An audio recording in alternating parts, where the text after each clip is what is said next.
Ladies and gentlemen, hey, hi, how you doing? Welcome back to the channel. Thank you so much for stopping by. The current Warzone meta has obviously shifted around a little bit since the Season 3 update. We saw some new weapons added into the game. We saw several different buffs and nerfs. And so today, we got to go through and break down the new meta after the update. What are the absolute meta weapons? What's just an A tier weapon or a B tier weapon? Or those guns you absolutely want to avoid down here in the D tier and the E tier. So we are here on my custom tier list of every single weapon in the game. We're talking MW2, MW3, Black Ops 6, Black Ops 7. Of course, 99.9% of the updates are directed towards Black Ops 7 weapons as is, but we've got a lot to go through and break down here today, starting first with our two new weapons, the MK35 ISR and the VST. And quite frankly, this is a very, very easy decision. Both of these weapons are ultimately absolute meta. The MK35 ISR, competitive TTK at all ranges, also one of, if not the easiest weapon to use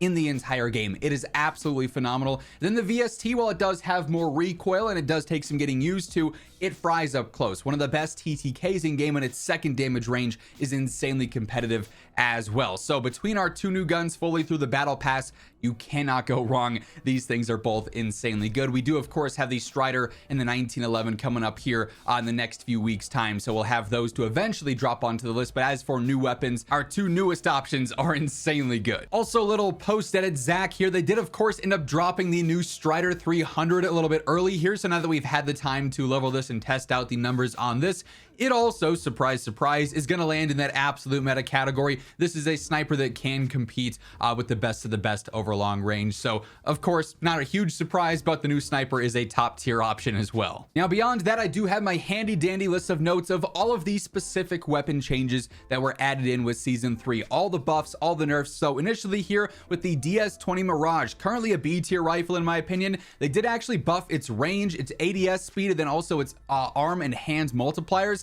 That said, the Mirage still is a little bit lacking in some areas. It's just its overall consistency, especially over the longer range, is just a bit behind some other options here. When you look at some of the other rifles that we have above it, it's definitely not going to be on their level. So I don't think this is one that ultimately brings the Mirage up into A tier or anything, but it's a decent rifle for what it is, and you can find some success with it for sure. Now the M15 mod, they actually nerfed the recoil control on, so it's going to be a bit more bouncy. Really, I think this thing thrives as is, like as a sniper support build. So it's not going to be a huge nerf to it, just because when you're playing in the mid-range, the control is not going to be as impactful if it's not A tier control or anything. When you start fighting at 50, 60, 70 meters, then the recoil nerf will come into play, but it's most effective in the mid-range, and so that's not going to have a huge negative impact on that as of now. Now the MXR gets a surprisingly good buff here. They buffed its range and its mid damage, so this thing has already kind of been on the up and up, and quite frankly, I think this is one that does get bumped up into this absolute meta tier. I know you're probably sitting here going, whoa, hold on now, there's a lot going on in this absolute meta tier. Don't worry, we will knock this down to more of a niche and specific set of weapons here for sure, because if they're all absolute meta, then they're probably not absolute meta, so we'll get there for sure. But this is an MXR buff that makes this thing noticeably better. It's definitely one of the top tier rifles in the game right now. And bear in mind, as we're going through all these weapon updates, all the changes, and placing everything in the correct categories, if you guys enjoy the video, you find this information helpful, do me a favor, drop a like. It's a great way to help grow the channel and help inform new viewers. And if you happen to be one of those new viewers, maybe you have not subscribed yet, we should change that. I always got you covered with everything going on in Call of Duty, so feel free to hit that subscribe button and turn on those post notifications. Next up here, the Voyak actually gets a couple of interesting adjustments. They nerfed its close damage, its velocity, then also its horizontal control. That said, this is a weapon that's meant for the mid to long range. The horizontal control nerf can be easily negated by selecting certain attachments, and the nerf isn't even that drastic, quite frankly. So this doesn't really impact the mid to long range efficiency of the Voyak that much. This thing is still a laser beam and one of the most competitive rifles that we've got. The Maverick also ended up getting a slight update here. They buffed its ADS speed. Not going to be a huge change there. Also, I mean, you're using this largely in like 40, 50, 60 plus meter engagements. It's not a close to mid-range build necessarily, or gun necessarily. So an ADS buff is not going to play into its strengths that much, but it's going to be a little bit faster. Not something that's going to bring it up into absolute meta though by any means. Now the Dravik 45 ended up getting a slight control nerf. The horizontal recoil is a little bit worse now. Not a huge deal, but it is a little bit noticeable. It won't be as efficient as it was pre-update, but it's still a very, very solid SMG right now. Now, the Razor is a really interesting one here, and it's going to be really hard to rank as well, ultimately, because they nerfed its range a little bit. They nerfed its mid damage, and then also it did get a faster slide to fire and dive to fire. So its mobility is a little bit better, but its second damage range is noticeably worse than the other SMGs now. In its first damage range, the first 10 to 15 meters, depending on your build, it's got the fastest TTK in class. Beyond that, it drops off really, really harshly, which is why it's so hard to say, okay, is this an A tier SMG now, or is it still absolute meta because it's the fastest TTK in its class? I think for now, we're going to leave this in absolute meta, but we'll see where our list lands once we've fully updated absolutely everything going on here. The RK9 ends up getting an update here just with its slide to fire and dive to fire. Those got buffed. It's still a little bit of an awkward SMG, viable, but nothing too crazy. Hey everyone, real quick, wanted to give a shout out to my friends over at G Fuel. April is a very, very busy month for gaming. We've got updates dropping across Call of Duty, Battlefield. We've got a new map coming to Arc Raiders. If you are dropping into any of those or maybe something else and you're looking to stay hydrated and energized, look no further than G Fuel. And right now I've actually got my own custom page on the website, gfuel.com/immortal, where you can check out all of my absolute favorites right now and get 30% off your entire order. So if you're interested in saving some cash and picking up some G Fuel, check out the link down in the description below. Now, the Raiden also gets a pretty noticeable nerf here. Headshot, torso multipliers, both nerfed. Its slide to fire and dive to fire did get buffed, so that's nice at least, but it also got a horizontal recoil nerf as well. This, in my opinion, does drop this down into the A tier. Before this update, it was up there with like the best SMGs in the game. You could argue it was the #1 SMG in the game before this update. These nerfs, though, are definitely noticeable when it comes to its TTK. It's still very easy to use, but even if you're landing upper body shots, you will be, outgunned if someone were to land the same shots with a Razor or something, for example. Now, I'm not sure why they did this update, but I'm also not complaining. The MK78 may be the best long-range gun in terms of damage output.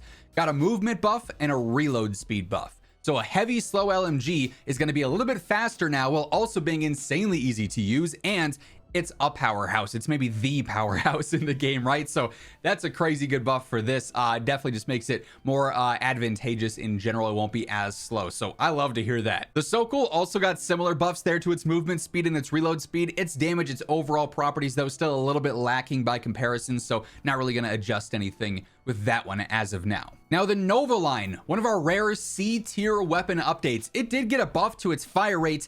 It's still not very good, though. It's incredible over in multiplayer with less health. In Warzone, though, yeah, it's just not it. So this is a buff, but I don't think anyone's going to be running home to their game to turn on their console or PC to say, yes, I can finally use the Nova line. Yeah, that's just not a situation. And then lastly here for the notes mentioned with Season 3, the Swordfish did get a slide to fire and dive to fire movement speed nerf, and then also a sprint to fire nerf. That said, I think the Swordfish is probably more of a B tier marksman at this point in Warzone as is, but definitely going to be noticeably slower after this update as well. So this leaves us with a decently balanced meta here, but I do want to adjust a few other things here, especially as far as absolute meta goes. I think both the Egert and the Maddox drop into the A tier. These are both phenomenal rifles, especially for sniper support. They are very, very good. That's really where the Maddox shines now, not so much over range. But when you're looking at the other rifles that are in the absolute meta tier, the new MK35, the Peacekeeper, the Voyak, the MXR, the AK as well, I think those are all noticeably more efficient